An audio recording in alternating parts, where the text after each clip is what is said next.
ಸದಾ ರಾಮ ರಾಮೇತಿ ರಾಮಾಮೃತಂತೆ ಸದಾ ರಾಮಮಾನಂದ ನಿಶ್ಚಂದಕಂದಂ ಪಿಬಂತಂ ನಮಂತಂ ಸುದಂತಂ ಹಸಂತಂ ಹನುಮಂತಮಂತರ್ಭಜೇತಂ ನಿತಾಂತಂ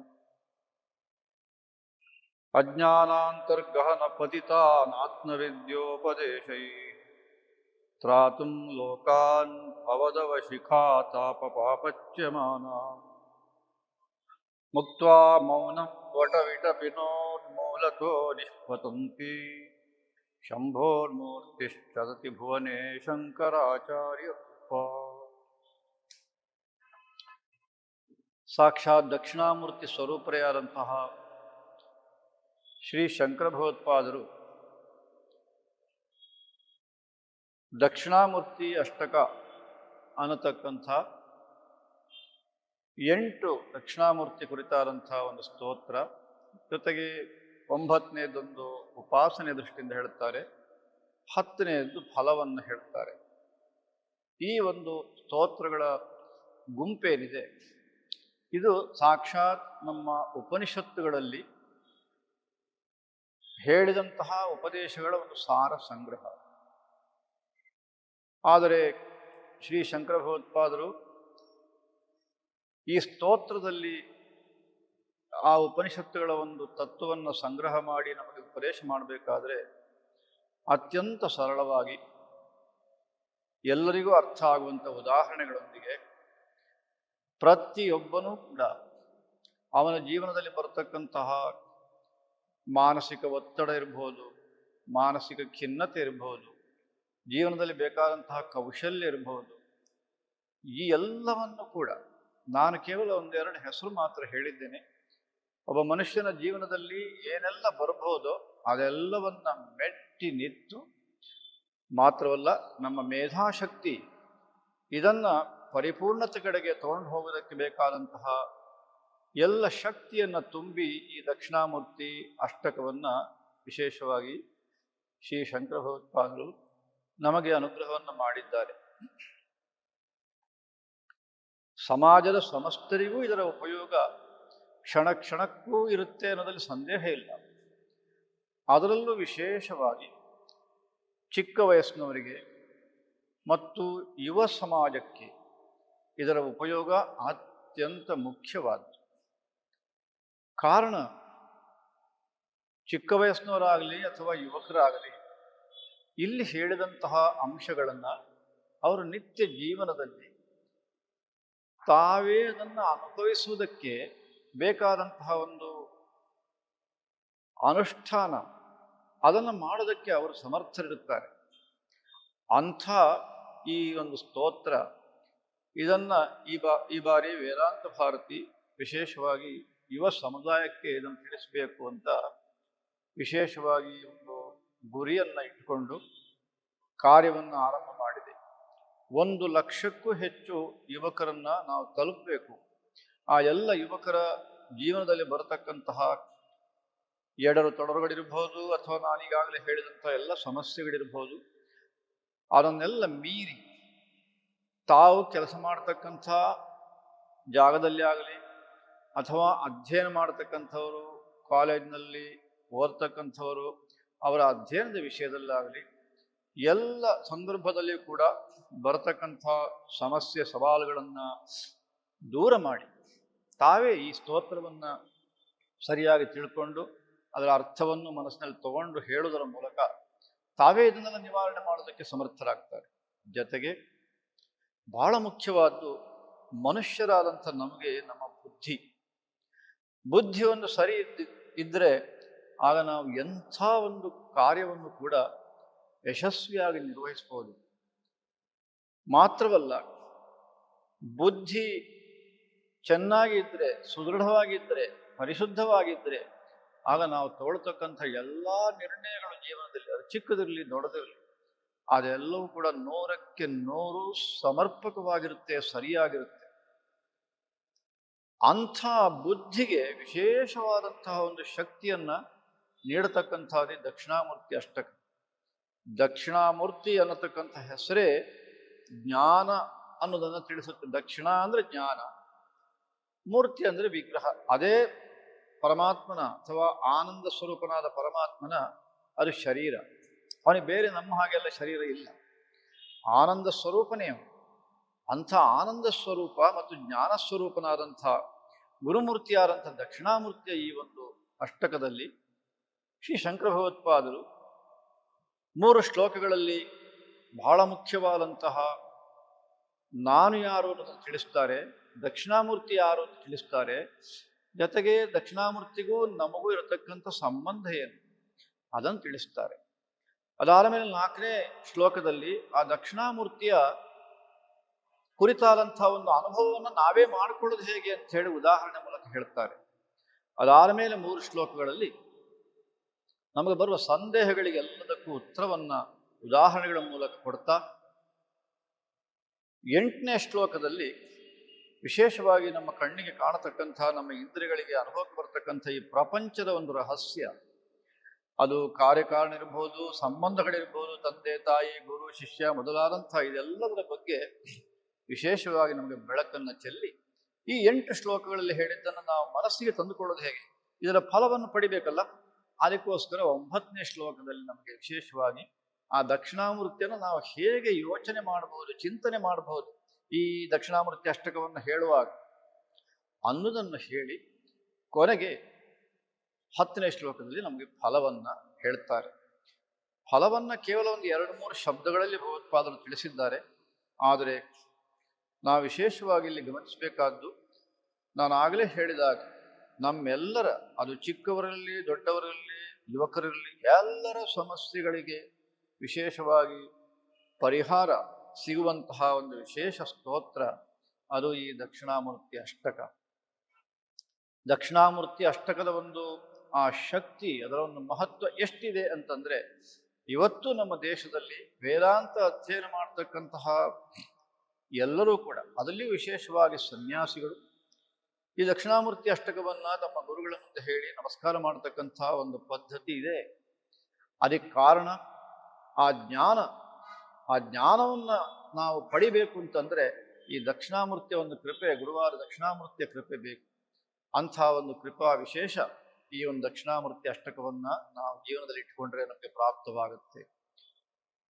ಇಂಥ ಒಂದು ವಿಶೇಷವಾದಂಥ ಸ್ತೋತ್ರ ಈ ಇಡೀ ಸಮಾಜಕ್ಕೆ ತಲುಪಬೇಕು ಅನ್ನೋದಕ್ಕಾಗಿ, ಅದರಲ್ಲಿ ವಿಶೇಷವಾಗಿ ಯುವಕರಿಗೆ ತಲುಪಬೇಕು ಅನ್ನೋದಕ್ಕಾಗಿ ಈಗ ವೇದಾಂತ ಭಾರತಿ ಆರಂಭ ಮಾಡಿದೆ.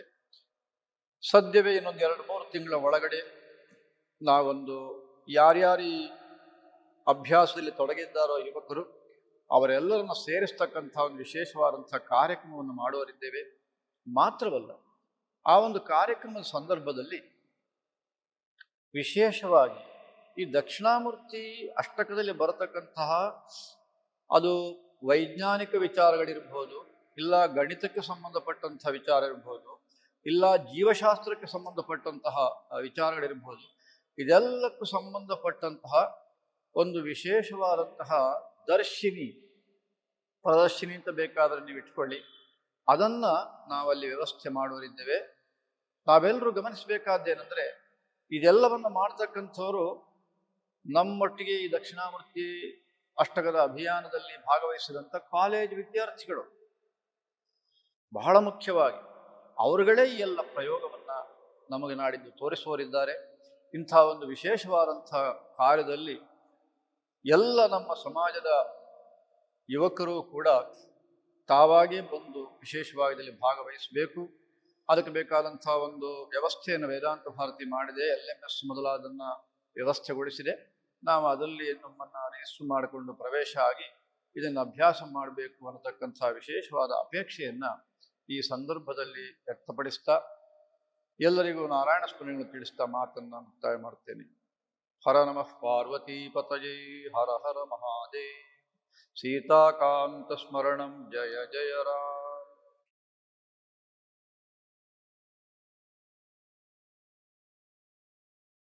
ಓಂ ಶ್ರೀ ಗುರುಭ್ಯೋ ನಮಃ. ಹರಿ ಓಂ. ಓಂ ಗುರುರ್ಬ್ರಹ್ಮ ಗುರುರ್ವಿಷ್ಣುರ್ ಗುರುರ್ದೇವೋ ಮಹೇಶ್ವರಃ. ಗುರುಃ ಸಾಕ್ಷಾತ್ ಪರಂ ಬ್ರಹ್ಮ ತಸ್ಮೈ ಶ್ರೀ ಗುರವೇ ನಮಃ.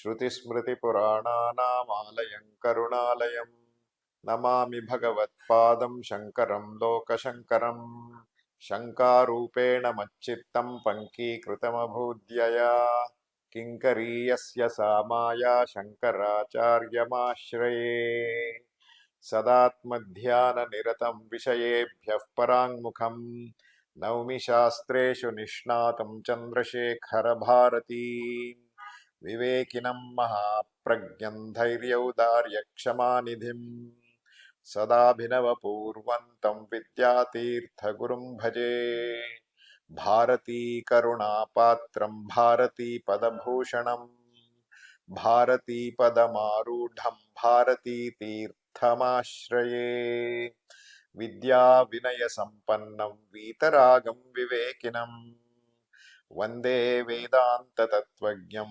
विधुशेखरभारती चन्द्रशेखरयोगीन्द्रशिष्यस्यास्मद्गुरोः पदौ श्रितानां मोक्षदौ सुब्बरामार्यस्याश्रयाम्यहम् ओं नमो ब्रह्मादिभ्यो ब्रह्मविद्यासम्प्रदायकर्तृभ्यो वंशऋषिभ्यो नमो महद्भ्यो नमो गुरुभ्यः सर्वोपप्लवरहितः प्रज्ञानघनः प्रत्यगर्थो ब्रह्मैवाहमस्मि ब्रह्मैवाहमस्मि ब्रह्मैवाहमस्मि Namaste. I am Lakshmeesha Simha. Today, starting today, we are going to have 5 episodes on Viveka Deepthi, which is organized by Vedanta Bharathi as well as Aham Brahmasmi, who is supporting this. Viveka Deepthi is an initiative which is focused on youth. Youth. What is youth? 18 to 45 years of age. Boys, girls, men and women. It is very easy to capture the minds of the very young, which is at school level. It is perhaps easier to capture the minds and intelligence of people who have seen practical experience in their lives. That is aged above 50, 60. The people who are at the middle level, who are the youth, is the most difficult to handle. Vedanta Bharati has decided to capture the minds and inspire the youth in a program called Viveka Deepthi, which is focused on personality development, understanding who I am, what is the means of success, what characterizes success in life, what is the purpose in life, and how is it that we can achieve what we have set out rightly as the objective of life. Viveka Deepthi is based on the tattva, the truths that has been established for a long time, time immemorial, so to speak, in the Upanishads. Upanishads, they talk about how one can achieve success, which means happiness in life. And in order to achieve it, what are the steps that one need to take in order to achieve it? What is it that we have to be transforming ourselves into in order to achieve that? The same truths in the Upanishads have been translated or done in the form of Prasthanatraya Bhashyas. Prasthanatraya Bhashyas are Upadeshas given in Upanishads, Brahma Sutras and Brahma Sutra Bhashya, as well as Gita and Gita Bhashya. There are Prakarana Granthas that are there, and one of the luminaries in the field is Sri Adi Shankara Bhagavat Pujya Padacharyaha. Adi Shankara Bhagavat Pujya Padacharyaha, also known as Bhashyakaraha, Bhagavat Padaha, has written so many stotras, so many Prakarana Granthas that are focused and targeted towards the people who are not necessarily aware and have the faculty of recognizing and understanding the truth directly from Brahma Sutras or Upanishads or Gita. One of such Prakarana Granthas is called Dakshinamurthy Stotram. It is also called Dakshinamurthy Ashtakam by some people. This Dakshinamurthy Stotram has got 10 shlokas, 10 cryptic shlokas.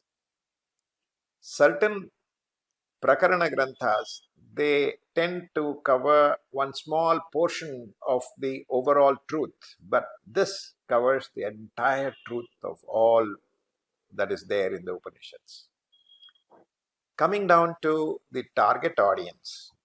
The target audience for this is the youth, as I said, who are not already exposed to the Prakarana Granthas, not necessarily the Prasthanatraya Bhashyas, but they have certain understanding of languages.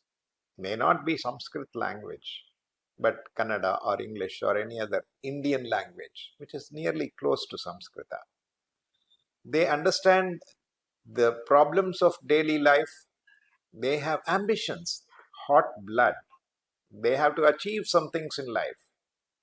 They have seen successes, they have seen failures, and they have ambitions. They want to achieve their dreams, and they have the means to achieve their dreams through their intellect. They have the means to achieve their dreams through all the peripheral things that are there as sadhanas, tools to use this. What is it that everyone wants to achieve in life at the very end of things? They want to have happiness. They don't want unhappiness. Every creature that is born has this objective. While doing so, what kind of happiness would one look for? They want happiness that is of the highest order. They don't want happiness to end. That means it has to endure long time. What is the limit of such a thing? Unending happiness. And the highest happiness where nobody can ever come and show me that there is another thing that is more happier than this. That kind of an objective everyone has, whether one likes it or not. How do you find this happiness? What are the means to find that happiness? What are the impediments for this happiness? And who or where is happiness? These questions are answered by Viveka Deepthi. So is this practical? Yeah, it is no theory. It is very practical because it addresses your success factors, your problems, your day-to-day issues, and various aspects of the problems or impediments that come in the way of your achieving this objective. There are thousands of objectives. There are thousands of ambitions. There are thousands of impediments. If one starts going by the one after the other, ticking one after the other, there is no end to this. A scientific investigator, what he does is it characterizes the problems into 3 or 4 types. If you have 1,000 problems, if you categorize them into 3 categories, if you just handle 3 categories, all the thousands are addressed. That is called abstraction. So similarly, all the categories, all the problems that are there are categorized into problems that come from the body, problems that come from the mind, problems that come from the environment, and various issues that are there that can be used as a means to counter those problems and go beyond those problems, be more successful. Coming to success, all youth would like to have success. Some people would want to be having the highest money. The one who has got the highest wealth is the most successful person. That can be one thought. Or the one who has got maximum fame, the maximum amount of feedback from the other people looking at him or her, he is the most famous. That is success. The third can say, all of these things have a figure of merit called Suka, happiness. The one who is happiest is this most successful. So I started with the one who said that I want to have maximum dhana, money, wealth. Debate for a moment. Will the person who has got maximum wealth be considered successful in your own terms? Or will the person who has happiness be considered more successful? The answer would be in the second case, where you say the person who has the most happiness is most successful. If you consider that, what leads to this happiness? It is something that leads to success. We have all seen that knowledge leads to success. What knowledge leads to success means that by the necessary understanding of how to do it, what to do right, and the means to achieve it, and also equip yourself in order to achieve that in the best manner. The knowledge is most important for success. Does anyone have a refutation on knowledge does not lead to success? Everybody who is successful, take people who have had wealth. I don't want to take any names. I'm not a brand ambassador for anyone. Take Mukesh Ambani, take Narayan Murthy, take anyone. They are one category. Take Narayan Murthy, take some people like Vivekananda, Ramakrishna Paramahamsa, they are of the other kind. The drastic kind are the Jivan Muktas and the Shringeri Parampara, Ramana Maharshi, Sadashiva Brahmendra. They are of the third kind. Several people consider them as role models. That means they are successful in life. What is the commonality between all of these things? Knowledge. Knowledge leads to success. Even Mukesh Ambani has to have the knowledge. He may have the silver spoon. He did not actually have a silver spoon, but assume that he had. The knowledge is the one that led to success and happiness.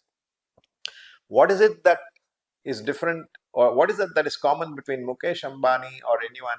I'm not a brand ambassador. I'm taking just an example. And Ramana Maharshi or Jivan Mukta Varenya Sri Chandrasekhara Bharati Mahaswaminaha. Did they all have money? Whoever has the maximum amount of wealth is the most successful. The one who, even those people who don't have money are very happy. Ultimately, that indicator for success is a result of that is happiness showing in your mind. What if I tell you that this is the source of happiness? If you want to get happiness, where would you go to? If you want jamun and say this is the source of happiness, you would go all out to spend your money, spend your effort, go and then buy jamun and put it in your mouth and taste the flavor or taste of jamun. That gives you happiness. That means that you have a natural understanding, natural feeling that the source of happiness is that object outside. This is typical. This is not something that is unusual. Is there such an object in the world which, as I originally said, I want the maximum happiness, there should be no happiness which is higher than this? And that happiness should never end. There should not be time limit for this. Is there such an object in the world, in the 14 worlds, in all the continents put together? The answer from people who have had the experience is there is no such object in the world that can give you infinite happiness and unending happiness. What if you ask a question, is there such an happiness at all? Is there such an happiness? Is there such happiness or Ananda that is unending? It is so high that there is nothing higher than that? This is a typical question that is asked by the youth. The answer is yes. The answer is given in the form of what is the communication that we are going to give in Viveka Deepthi? Where is the source of Ananda or bliss? How can you find it? Who are the people who can guide you in order to take you to this path where you can lead to success by knowing the source of happiness? In a short answer, as a teaser, I can say that Viveka Deepthi shows you that your true nature is bliss. Your true nature is Ananda. I'm going to delineate that over a period of time. You don't have to take it because I'm saying it. I'm going to use the background of logic supported by scriptures or pramanas, where valid means of knowledge, and then communicate to you. So if you yourself or that infinite knowledge, bliss, and that bliss has no end in time. It comes for a short while, ends after a short time. It is like a flash in the pan. It is not like that. It is always there. Then you say, I want to know it. I want to know how to find it. Tell me, who can tell me how to find it? Who is it that can give you knowledge? A guru, a teacher, a person who is very close to you, as a friendly person. He never does anything that creates harm for you. He is in fact interested in welfare of you for a long term. And not just that, he should have the knowledge that he can impart to you. He should be a knowledgeable person. He should have the awareness of what he's going to talk about, and he is deeply interested in your welfare. That is a guru. That is what Shankara Bhagavad Pujya Padacharya has said. So how do you go to a guru? What is the characteristic of a guru? The characteristic of a guru is that he is the one, I am repeating for making sure that it goes in directly to the brains. The person who is a guru is a knowledgeable person who is knowledgeable about everything that you can ask, he has answers for. And he is deeply interested in your welfare, then making you most successful in life. That is a guru. Dakshinamurthy is a term that I have said is the basis for Viveka Deepthi's dialogue or communication. Dakshinamurthy Swarupa is that guru itself. Dakshina is a term that is in Sanskrita, which means awareness, knowledge, consciousness, intelligence. Buddhi, buddhir, manisha, dhishana. I'm not going to use too much of Sanskrit. So, Dakshina means intelligence, buddhi. And as I already told you, the single solid means of achieving success is knowledge.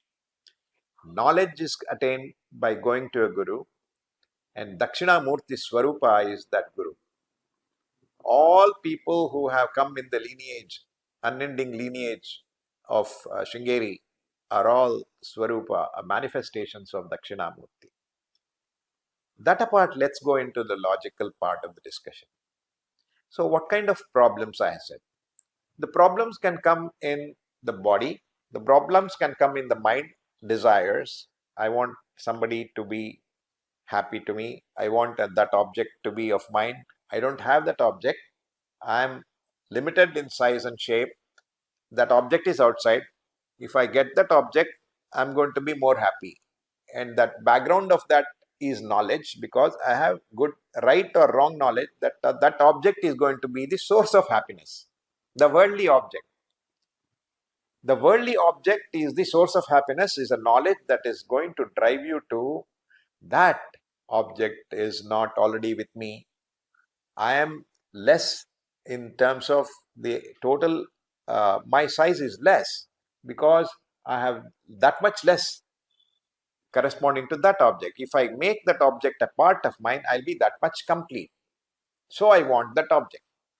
So I generate an interest in that object, which is also generated from the thought that that object is good. If that object is really good, you are in the right path. If the object is really not going to give you that happiness, but you have a wrong thought that you have got that is going to be the thought source of happiness, you are in illusion. So you should not waste your effort in life in order to achieve this happiness.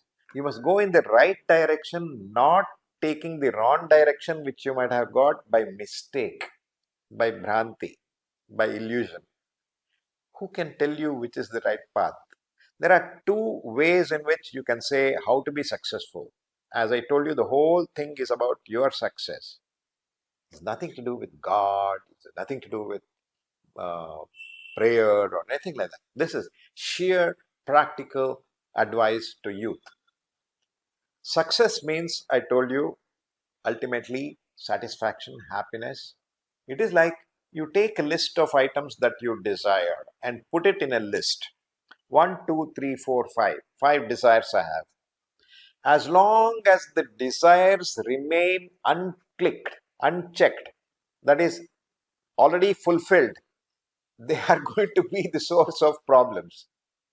You're going to have the thought in your mind saying, desire one, desire one, desire one. Like, I'll take an example. I took that example of jamun. I like jamuns because I have tasted jamuns in the past and I have seen that it is going to give me happiness, so I want again. That desire. Like that, 1, 2, 3, 4, 5. Jamun, dishwasher, washing machine, car, scooter, wife, husband, children. Like that, you have a number of things called desires. If the desires remain unfulfilled, that is a problem. As long as desires remain unfulfilled, it is not, I'm not in a state of happiness because you are saying jamun, jamun, jamun, jamun, jamun, jamun, jamun. When you attain that, when the object which is supposed to be the source of happiness is acquired, that desire no more exists. If the desire is fulfilled, it is called state of happiness. So what would be the real state of happiness? No desires left unfulfilled. There are two ways of achieving this state of no desires remain unfulfilled. As I said, I have 1,000 desires. Each one of them you do tick off, tick off, tick off, tick off, tick off, and say I have acquired everything. That is one way. People in the world who are seniors, who are juniors, have felt that that is not going to happen ever. Why? Because getting more desires fulfilled will generate more desires, and if more desires are going to be fulfilled, there are going to be much more desires. There is no end to desires if you do it that way. Is there any other way? I can't think of another way. Viveka Deepthi and the Upanishads say there is. You can control your desire. What is it? What is the source? What is the locus of desire? The locus of desire is myself. Whatever is that myself, we'll come to that. It is in the mind. The thoughts are in the mind. The desires are in the mind. If you control your mind, you can control your desires. And that is what the Upanishads are saying. That's what Dakshinamurthy Stotram ultimately talks about when it says that by removing the source of desires, I'm telling you the source of desires, the cause of desires, the nimitta for desires, if you remove, what is the cause of desire? The thought that that object outside is a generator of happiness, Ananda Janaka. If you know it, that it's truly a source of happiness, you are happy. If you wrongly think that that is a source of happiness and it takes you down the garden path and it leads you nowhere, then you are going to be in distress. Therefore, the effectiveness of your direction is decided by which direction should I take, where should I focus on. That is called being effective. What should I focus on is effectiveness. Having focused in one direction, you say, how can I do it faster, better, more efficiently? That is called efficiency. Effectiveness is doing the right thing. Efficiency is doing it well, doing it right. If you don't select the right thing, however good you do it, it's not going to lead you to success. So how do I know what is the source, what is the path that I should take in order to reach success? Go to a person who knows that, has been there, has done that, has walked the path, is able to tell you what that is. He has the knowledge and also deeply interested in your welfare. That is a guru. So the person who is a guru, he has to make changes in your brain, in your intelligence. Normally, if you say, where is intelligence? You show it is inside me. If the ignorance has to be removed, which is going to be the means of attaining knowledge, the ignorance is also having a locus inside. If the ignorance is inside and the guru is outside, how can he change this? He has to have some means of access to my ignorance, so that he can clear the ignorance and replace that with knowledge. Just like a robotic surgery is done by the doctor, where he reaches his instruments, through his instruments he reaches the object.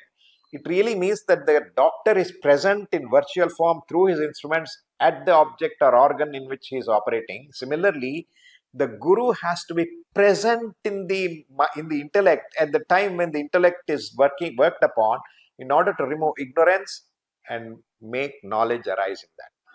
So the Guru, as he appears outside, he's actually working in my mind, my buddhi. So he's reaching out to me. He's present in some form inside. He appears outside. I'm not saying no.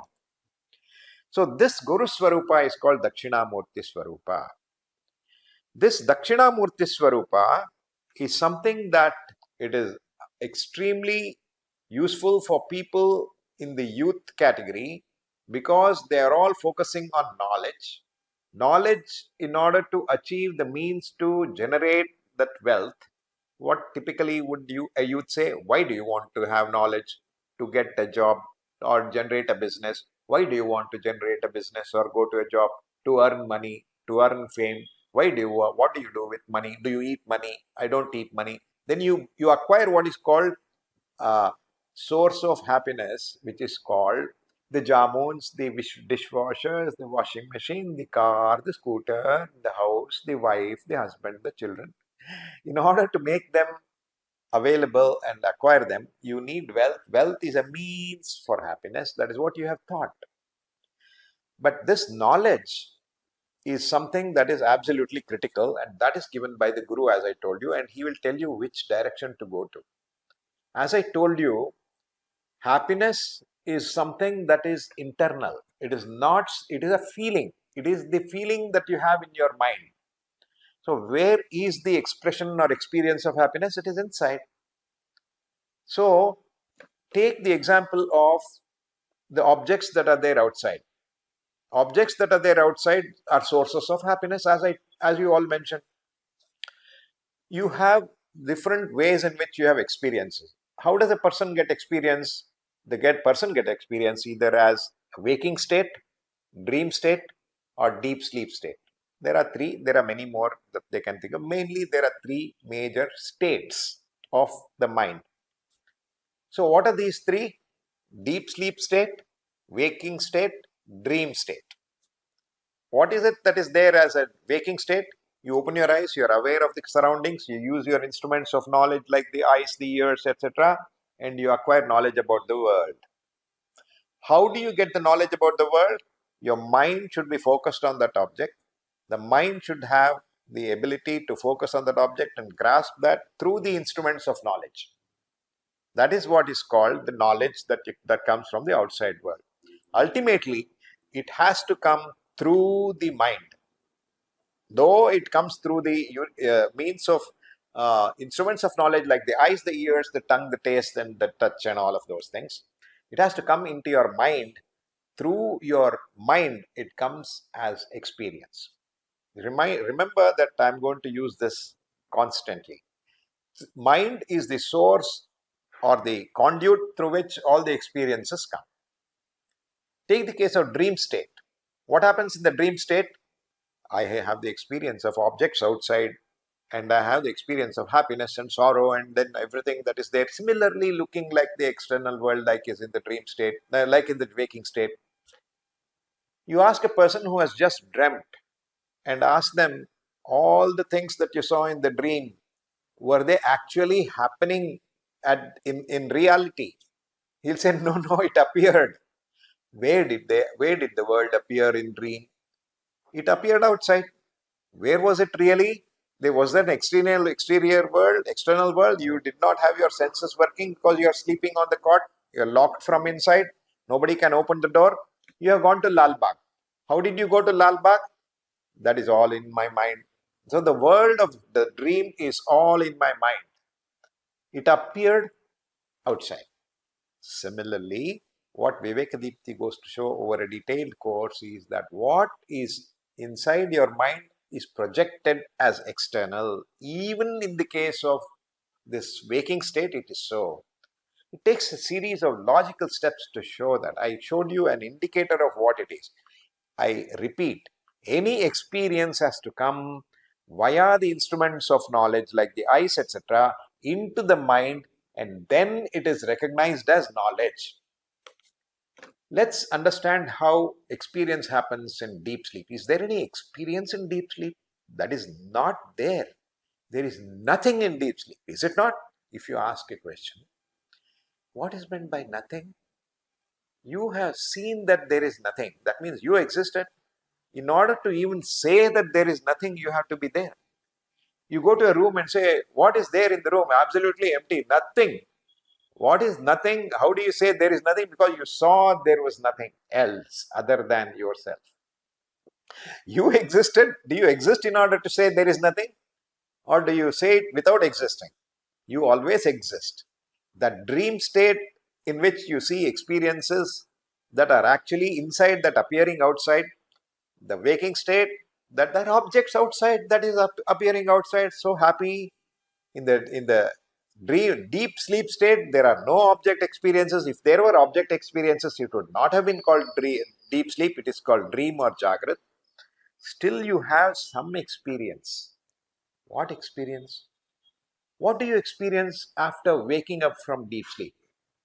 First thing you get the experience is, I am the same person who is woken up, who was in my deep sleep state. That is the same me. That I am the person who is in deep sleep. I am now waking up. I am the person who was in my dreams, who am now woken up, and I am telling you what I experienced in my deep sleep. What did you experience in your deep sleep? Typically you say nothing, but when you wake up from deep sleep, you have happiness. You have the bodily, mind, and everything is in a state of peace, happiness. Everybody loves deep sleep happiness. Where is the source of happiness in deep sleep? If you ask a question. Were there jamuns? Were there objects like having color, taste, smell, touch, sound? Anything that you got as a source of happiness? The objects come through all of these things, these sensory characteristics. No, there was nothing. What do you mean by nothing? You were there. No, then where is the source of happiness? If there is a source of happiness, it should have been there in deep sleep. But you said, I am there. I should have been the source of happiness.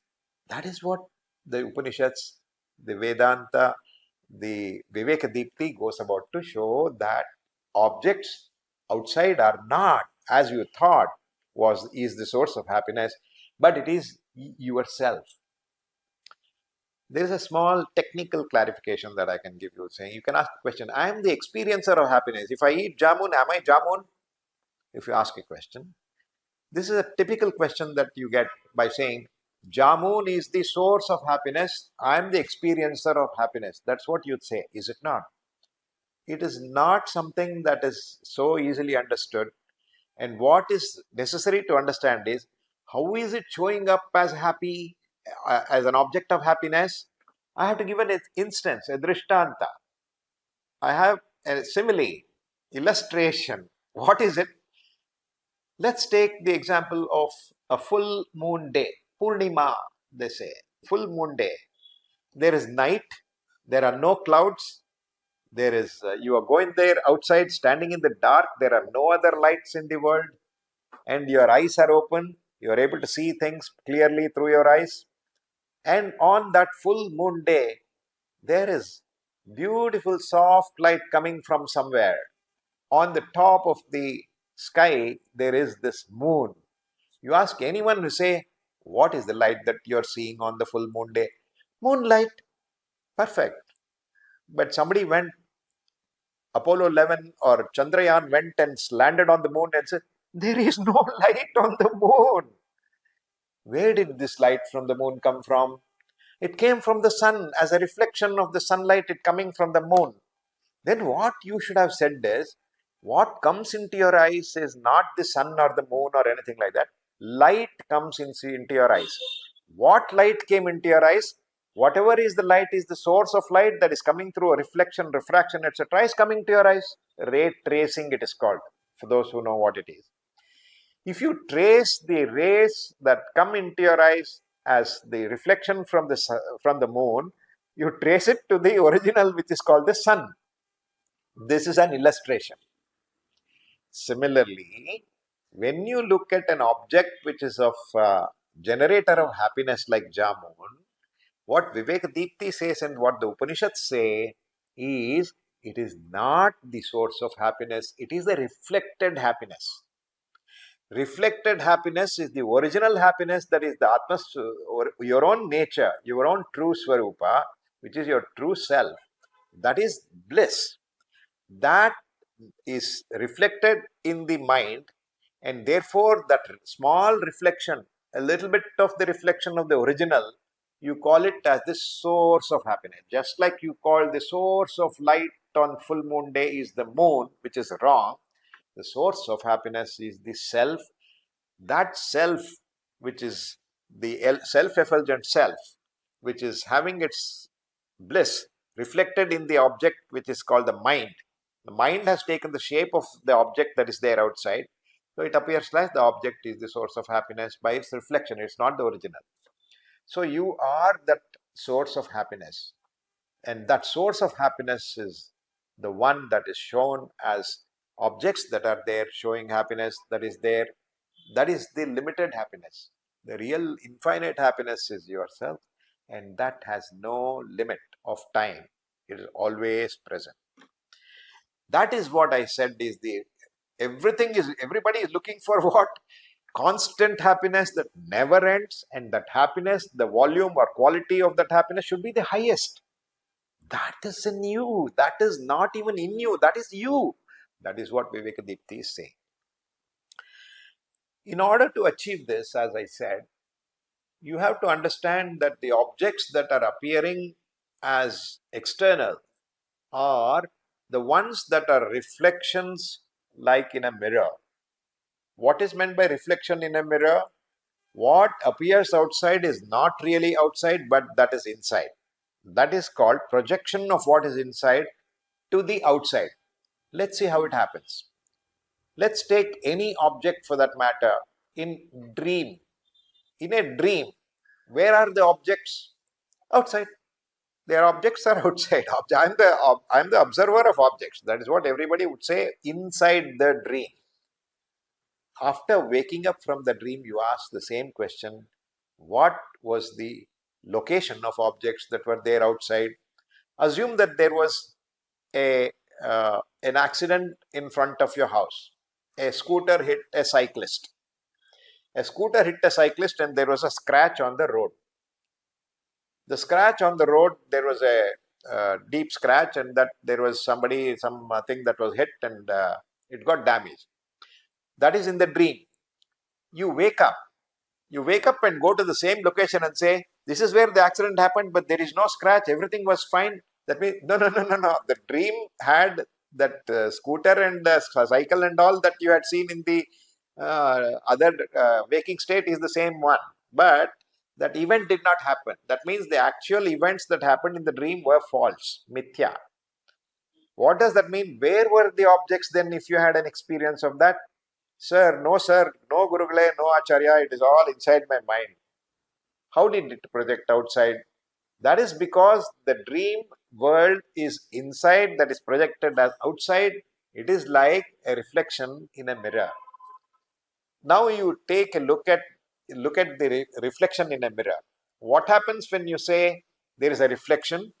Let's say you put vibhuti. Normally vibhuti people don't look at the mirror. Those who put the bindi and then the makeup and all that, typically women folk, they use the mirror. What do they use in order to make themselves look good? They want themselves to be seen in a mirror. They put the mirror on the wall. There is a concrete at the back of the wall, and your image is inside the concrete. How can you be inside the concrete? That is what is called the projection of yourself outside. How should you look good? You should look good without anything, but you look good in the mirror, then you look good for others. That is what it is.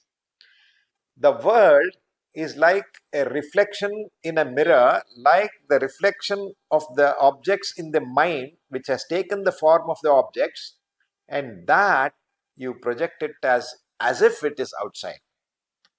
It is there for all things in the world. I'll give you some example. The world is the world of your experience, as I told you. There is no other world other than the experiential world. Where is experience? Experience is inside. Experience is in your mind. Experience is in your intellect. That is projected outside. Therefore, this is something that we have got as a basis for all experiences that are actually experiences inside the mind, which is projected as the world of experiences. If you realize that, then the analysis of experiences has to be done. What kind of things are there in the experience that are there in the external world? We have the experiences that are coming through in three states. What are the three states? The deep sleep state, the dream state, and the waking state. There is nothing else. No other experience can come other than these three states. If these are the three states, we have to analyze the three states. What is it that you get as a result of the analysis of these three states? I am the same person who was in the deep sleep, I am now in the dream, I am now in the waking state. I am not permanently connected to the waking state or the dream state or the deep sleep state. Another thing, in your dream, what did you experience? Having actually slept in the room, locked from inside on a happy bed, closing your face on the rug. In the dream, you suddenly went into Kashi, Lal Bagh, whatever. Who opened the door for you? You experienced, you are having a dress, you are having a kavi dress, you are having a blue dress, you are having a green sari, and that you went to Lal Bagh. How did you go there? And then you say, no. This body is different from the dream body. Therefore, I am not permanently attached to this body. I am not permanently attached to the dream body. Therefore, I am somebody who is an observer who is independent of this body. The same thing is happening in the case of when you say, I have had previous janma or a purva janma. What happens is, when you say you have taken birth, previous birth you are somebody else, this birth you are somebody else, the body is not the same. Therefore, you are not permanently connected to the body. But who had the previous birth? Myself. Therefore, I am the same person who had this previous birth. I was a Gandharva, I was a girl, I was a boy. Now I am a human being like this. That means there is something continuing between the two states of previous birth to this state, and that is nothing to do with this body or that body, this name, this girl, the gender or that gender. I'm somebody who is constant along. So that is what is the result of analysis of deep sleep state. Then, if you analyze the dream state, this is the dream state I'm saying. In the dream state, all the objects that appeared outside, who was the witness of that? I am the witness. So, I am the witness of everything that happens in the mind. Therefore, I am self-effulgent. I don't need any other light to show that, because it was completely dark, but I saw all the objects. The second is that I am not connected with only this body. If I take the previous birth to this birth and other things, or even previous to that in the experience of dream sleep state or waking state, I am not the same body. So I am different from the body. There is another way of experiencing who really I am. The question that is necessary to be addressed here is, then who am I? Don't you get that question? If you want to be successful, you should be knowledgeable about what is it that you're going to operate upon and who you are.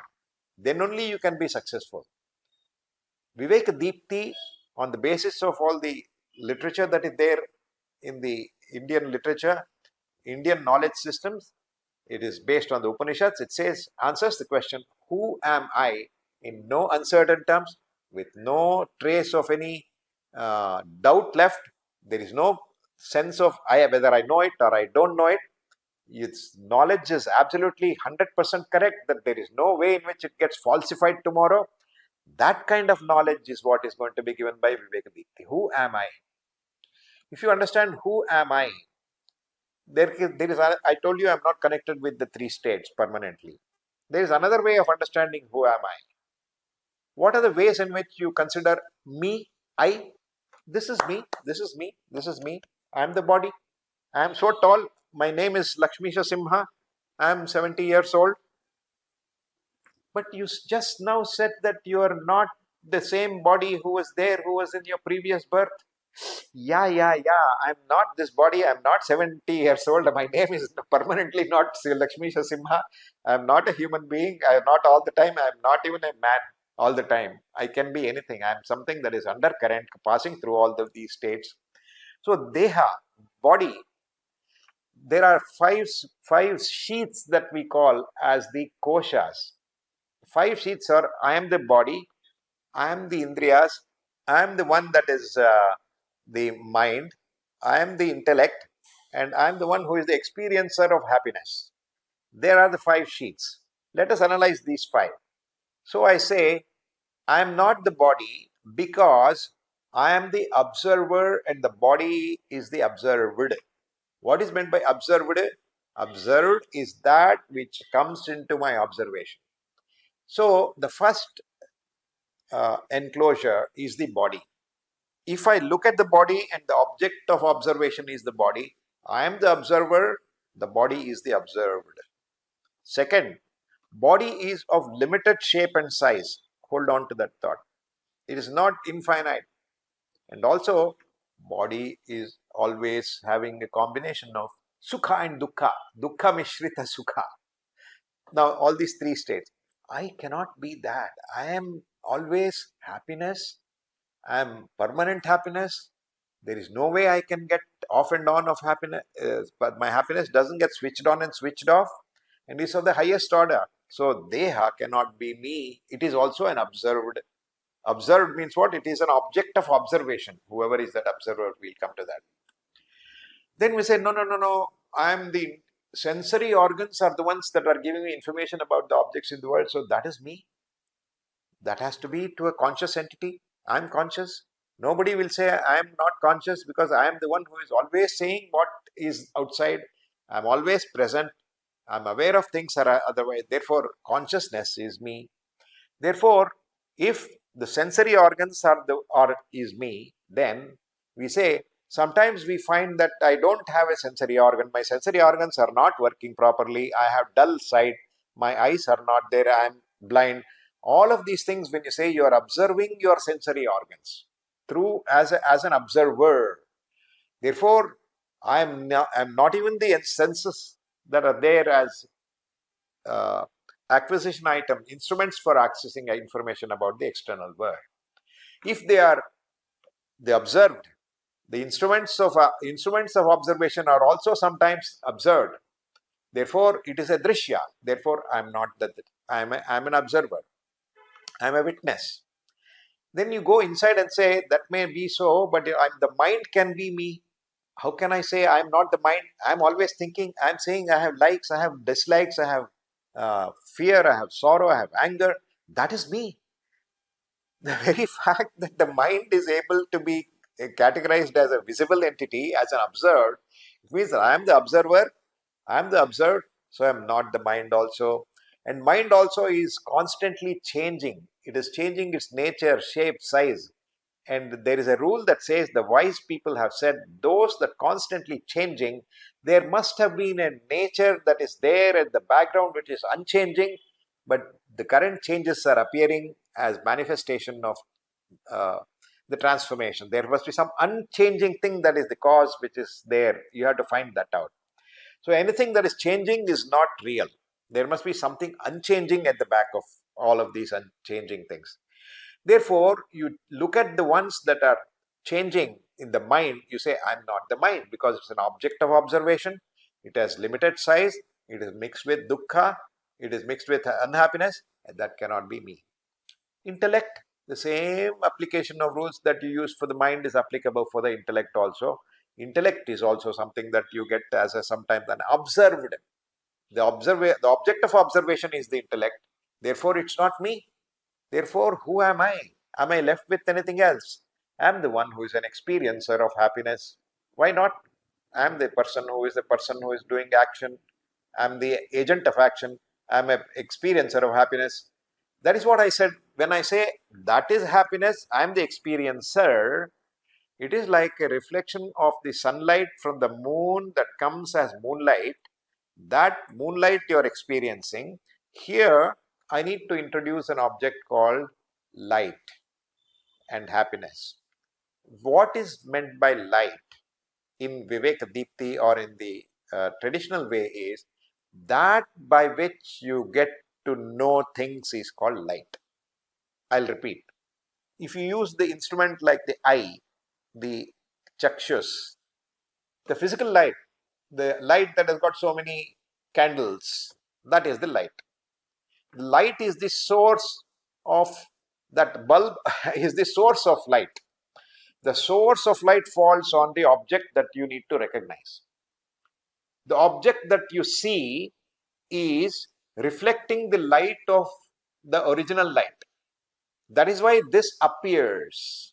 If this appears, it means that it is reflecting the light that is coming from the source. Now look at change this light of physical light to things that by means of which you get to understand, get aware of things is called light metaphorically. Now that is called consciousness. That is called awareness. That consciousness and awareness is not somewhere outside, it is inside me. So Shankara Bhagavad Pujya Padacharya in his one shloka, he discusses very beautifully, I'm not going to go into that. He says, what is light? What is light? That is a question asked by the student. Then there's a discussion between the teacher and the student who's analyzing what is light. Finally, it results in, I am that source of light that is reflected as objects that are observed here. Therefore, all of these things that you see is projection from our internal source of light that is coming as a reflection in the mind, which has taken the form of the objects. Therefore, this source of light is me. If this source of light is me, that is called Jyotihi. Give it another name, Chaitanya, Chit. So, I am bliss, I am Ananda, I am Chit, I am conscious, I am aware, I am always aware of the things outside. When is it that you were not there?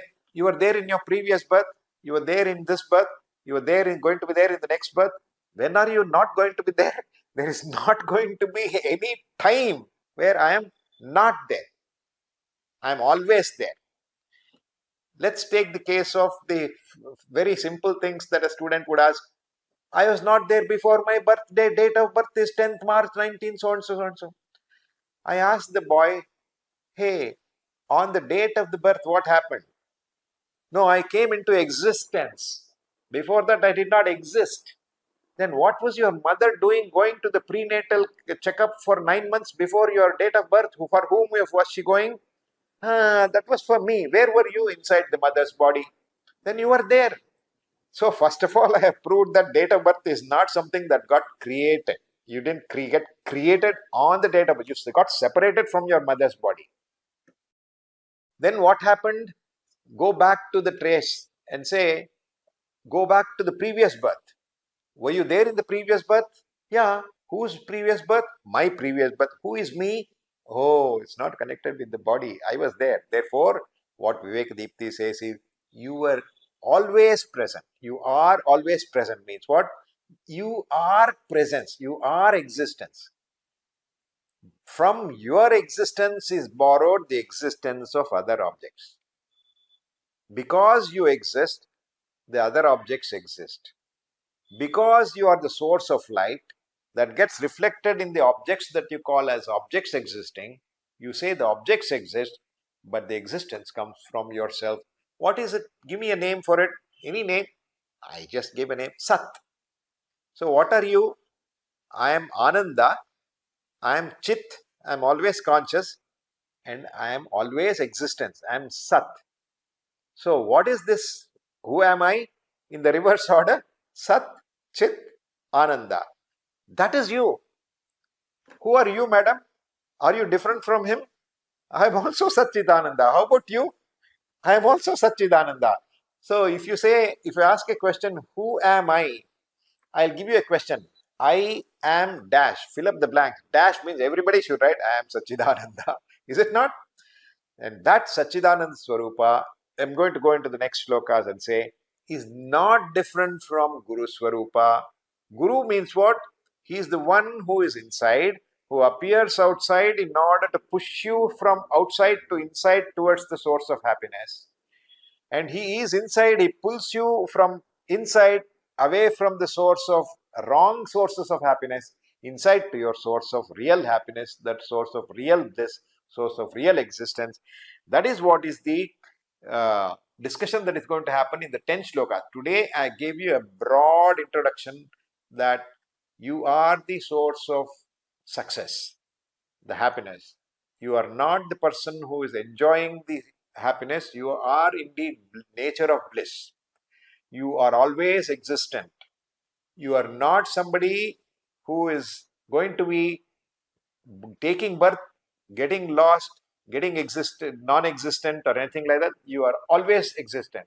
That's what Gita Bhagavan also tells Arjuna, is it not? For those who have heard this, all scriptures say the same thing. All theorists accept that I always exist, I am always in a state of happiness, I am infinite happiness, and I want to reach that. That is what is the objective of every person, whether the one likes it or not. Why? I told you at the very beginning of the session, what is it that one is looking for? Everyone is looking for happiness. That is absolutely high. There is no other happiness that is there higher than that I should seek for, so that there is no unfulfilled desire. What is the situation that signals happiness? Quenching desires. I'll end my first part of the lecture by showing that desires should not be there in order for happiness to result. Though you put the jamun on the tongue, you say, is that not causing the happiness? You say, no, the absence of the waves of desire quietened when you put jamun into your mouth. The tranquility was the signaling cause of happiness. Similarly, in deep sleep, there is no object. There is no external object of experience, but you attained happiness, and it's of the highest order. Even those who are experiencing pain of the highest order, take the example of the 4th stage cancer who has got pain all over the body. When they go into deep sleep, the pain does not exist. When they go into deep sleep, they don't have awareness of the body, and they are in bliss.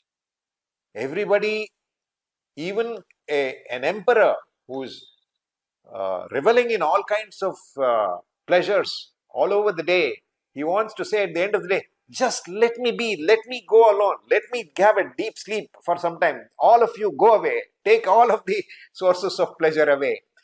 That is the nature of deep sleep, and that deep sleep will show you that you are that source of bliss. I am Ananda Swarupa.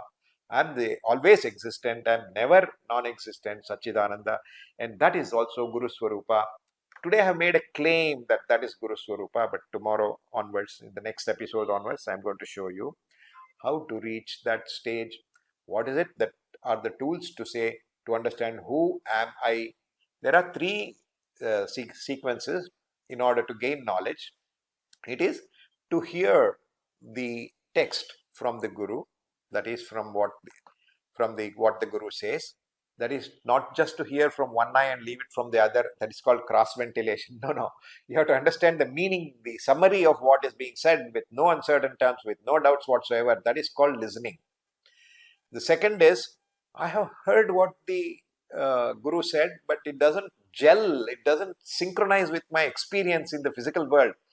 Guru is saying that you are infinite, you are the object of source of bliss, but I am having unhappiness and all that. That doesn't seem to go well. Then you need logic to say either this is correct or this is correct. What the Guru says is correct or what my experience says is correct. Which is correct? You need logic, you need yukti in order to decide what is correct, and that is the second stage, contemplation. The third is having decided exactly what is the nature of the talk that has been upadesha, the words that have been given by the preceptor, and have understood that there is no distinction, there is no ambiguity between what is the experience showing and what is the words that have been shown by the Guru. You have realized that knowledge. You go into a state of internalization of that. That is called meditation. It is also called nididhyasanam. These are the 3 stages in gaining knowledge. Gaining knowledge is a very rudimentary roadside term. in order to realize that you are that consciousness, existence, and bliss. We'll take it up in the next stages, where I'm going to formally talk about each of the 10 shlokas or 8 of the 10 shlokas and show you how they relate to myself. What is the source of success? What is it that I need to do to be successful? How can I remove problems that appeared in my life? All of those things are practical tips that are going to be used by the youth in order to remain stable, calm, in a state of happiness. During the stage of acquiring happiness, you should be happy. At the end of the goal is happiness itself. That is where we are going to take you through Viveka Deepthi sessions, about 4 or 5 sessions, and end with a practical meditation session. Namaste. Yatkritam yatkarishyami tatsarvam namaya kritam tvaya kritam tu phalabhuktvameva madhusudana Shri Sadguru Charanara Vindarpanamastu Om Tat Sat. So all of you will sign up to Viveka Deepthi as a registrant, where you're going to get these courses. These courses will be live on YouTube, and they are recorded also. You can listen to them at your own leisure. Namaste. Hari Om.